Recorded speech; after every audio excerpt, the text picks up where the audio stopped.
Hello and welcome back to Mac at the Movies. This week I'll be reviewing for you the film The Cable Guy. It's been a little while since I've seen this one. The last time I saw it was a 35mm print in the theater. Not all the way forever long ago. It was a few years ago, I think. It's been a little time, but the local art house theater I like going to, they played it as I think it was like a staff pick, and so there was like a staff introduction where they talked about the film, different things about that.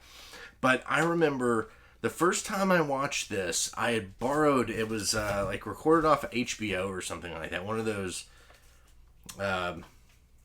like more expensive networks or something like that. I didn't have, but I had a friend who had like satellite dishes and whatnot, and they had HBO and all those channels, but they had The Cable Guy recorded on VHS.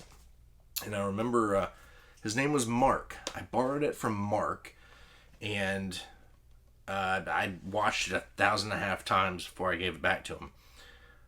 But this was one of those movies in the beginning. I was used to Jim Carrey as the man who spoke out of his butt. This was like different. And it took me a while to get used to it. The first time I watched it, I was like, I don't know if this is for me. But it has Jim Carrey in it, so it's supposed to be for me. I'm supposed to like this. And now it's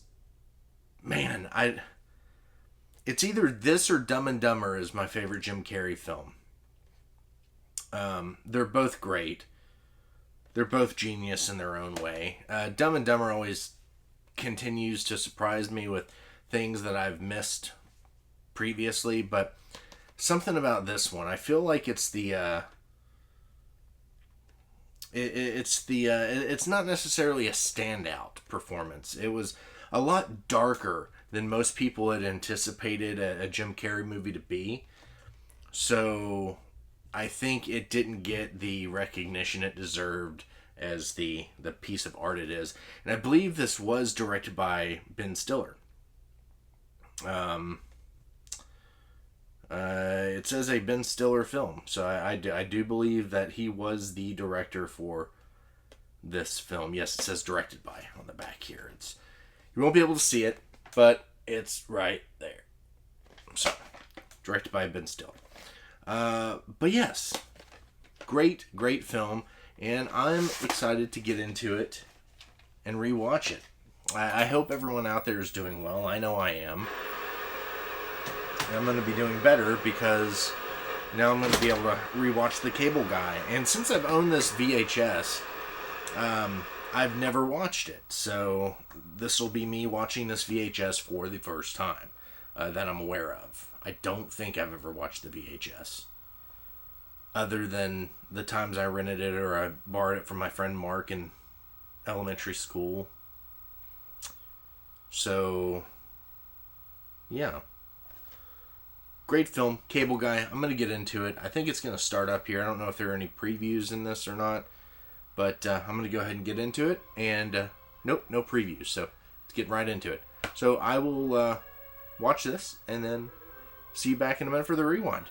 Bye. Alright, and I am back. So, The Cable Guy, how was it? Great as always. This is definitely in my top 5 favorite Jim Carrey films. It's like this and Dumb and Dumber, The Truman Show. I'm sure probably Me, Myself, and Irene's in there because that's a great one. Ace Ventura. So many good films. I'd really have to look closer at the catalog, but this is definitely my top 5. I really love this movie. It's up there with like my favorite next to like Dumb and Dumber, as I had mentioned before. It's just fun. It's dark. I love it. So let's go ahead and hit that rewind and talk about this film. So it follows the character of Steven as he's moving in to a new apartment after getting kicked out of his girlfriend's apartment post breakup. Jim Carrey plays the character of Chip Douglas, not his real name, but goes by the character of Chip Douglas in this. Is a cable guy who comes late to install the cable.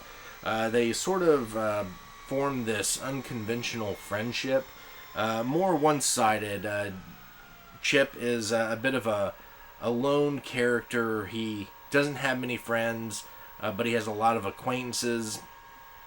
And I think that's just where he tries to kind of put his friendship here and there, and it doesn't really go anywhere. But he's trying to really make it work with Steven. It doesn't necessarily work out, and so Chip decides to take revenge.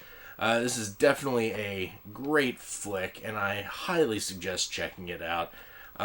Just a lot of fun all around. If you want to see a darker comedy from Jim Carrey and you haven't seen this one yet, I highly recommend it.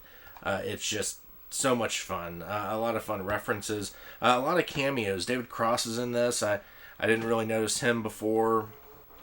Shoot, I can't remember his name. But he was in like The People Under the Stairs and Twister, and I think he was in I can't think of the new film he was in. But I don't know why I can't think of that actor's name. Yeah, Jack Black is in this, one of his early roles.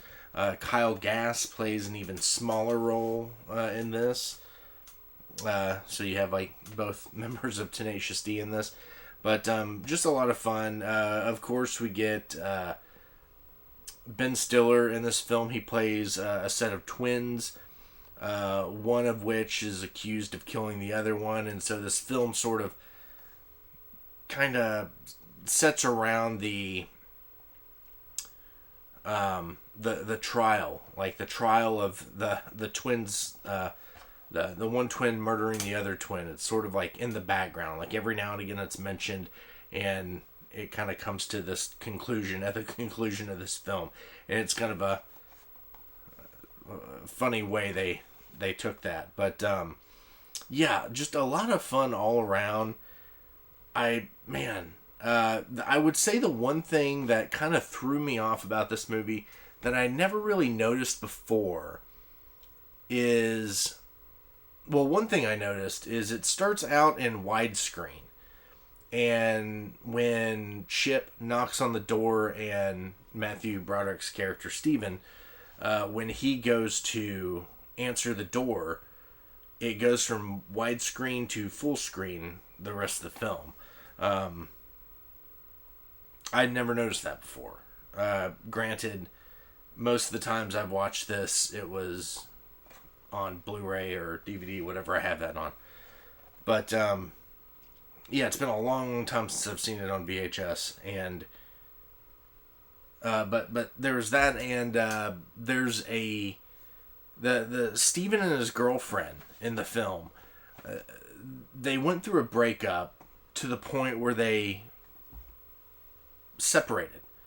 They're in two separate apartments, two dwellings. And they sort of rekindle the relationship, but the way it's done, it seems like it's really early in the relationship. Like, I get that they broke up, but I feel like they would have a closer connection, even though it's post-breakup, than what it is.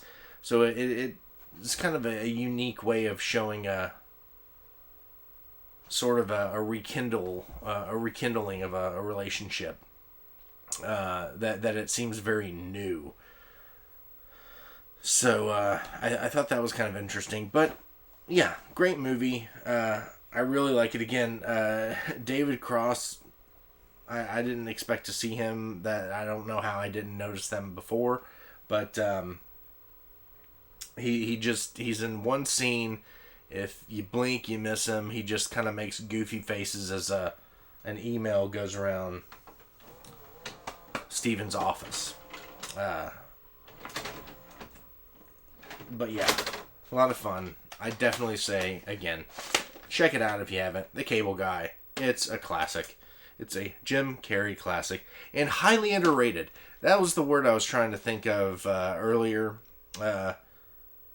Is that it's underrated. I feel like it doesn't get a lot of credit for being the great film that it is. Again, I think it's overshadowed by a lot of his other earlier works. I mean, I think it was Ace Ventura, The Mask, and Dumb and Dumber all came out in like the same year. So like,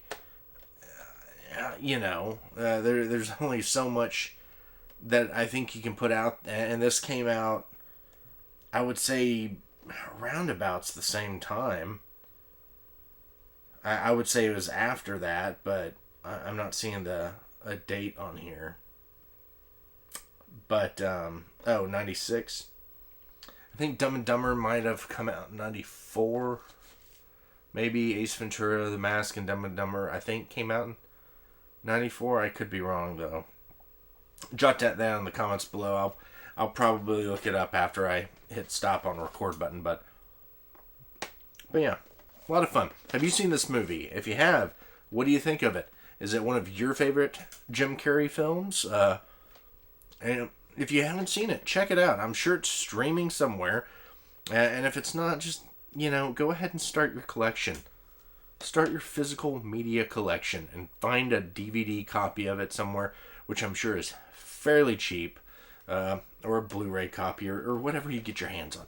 If you have a VCR and you find a copy of it on VHS, get it. Watch it. It's a lot of fun. Oh yeah, Andy Dick is in this as well. He cameos in it. Janine Garofalo, just a slew of people. A lot of cameos. Anyway, I will just keep on rambling on, so I don't want to do that. But again, if you've seen it and you like it, comments down below. If you haven't, go check it out. And as always, thank you for stopping by. I'm going to go find the cats and go to bed. So, until next time, thank you all for stopping by, and I'll see you later. Bye.